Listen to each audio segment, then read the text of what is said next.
নমস্কার আদাব বন্ধুরা, আমাদের বর্ষাকালে আমাদের গ্রামের চারিপাশে পানির পানি থই থই করছে, তাই আপনাদের দেখানোর চেষ্টা করছি। এই যে এখানে অনেকে নৌকা নিয়ে ওই যে গোসল করতেছে। আপনারা দেখুন, এখানে পানি আসলে সবাই নৌকা নিয়ে বের হয়ে ঘোরাঘুরি করে। অনেকে আছে যে মৎস্য শিকার করে, অনেকে জাল নিয়ে, অনেক মাছ ধরার যন্ত্রপাতি নিয়ে এগুলো শিকার করে। দেখুন আমাদের হাওর এলাকা, ওই দিক দিয়ে বড় হাওরটা, এখানে অনেক পানি রয়েছে। এই যে আমাদের এখানে হচ্ছে লাতু গ্রাম, ওই আশেপাশে অনেক পানি। দেখেন আপনাদের গ্রামের চারিপাশে পানি, হ্যাঁ এদিকে পানি। তবে পানি তেমন ক্ষতি করেনি এখনো। আমাদের হাওড় এলাকায় তেমন পানি এখনো হয়নি।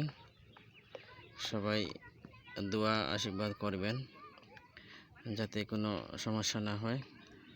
তো পানি বৃদ্ধি পাচ্ছে একটু একটু করে, তবে এটা স্বাভাবিক আছে। আমাদের এখানে পানিগুলো একদম স্বাভাবিক আছে, কোনো সমস্যা নেই। এটা হচ্ছে আমার গ্রাম, খাগড়া গ্রাম। এটা হচ্ছে সেখানে এই যে এখানে একজন নৌকা তৈরি করছেন এখানে যে একজন মাছ শিকার করতেছেন বড়শি দিয়ে,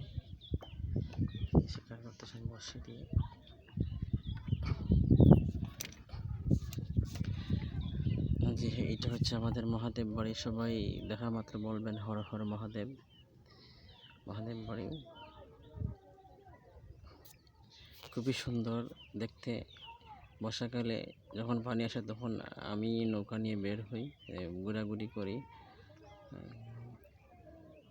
ডিউটির ফাঁকে বা যখনই সময় পাই তখনই নৌকা নিয়ে বেরিয়ে পড়ি। এই যে দেখুন, এটা হচ্ছে একটা পুকুর।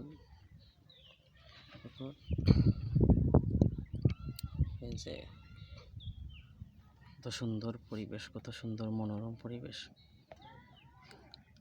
আপনাদের দেখানোর চেষ্টা করলাম।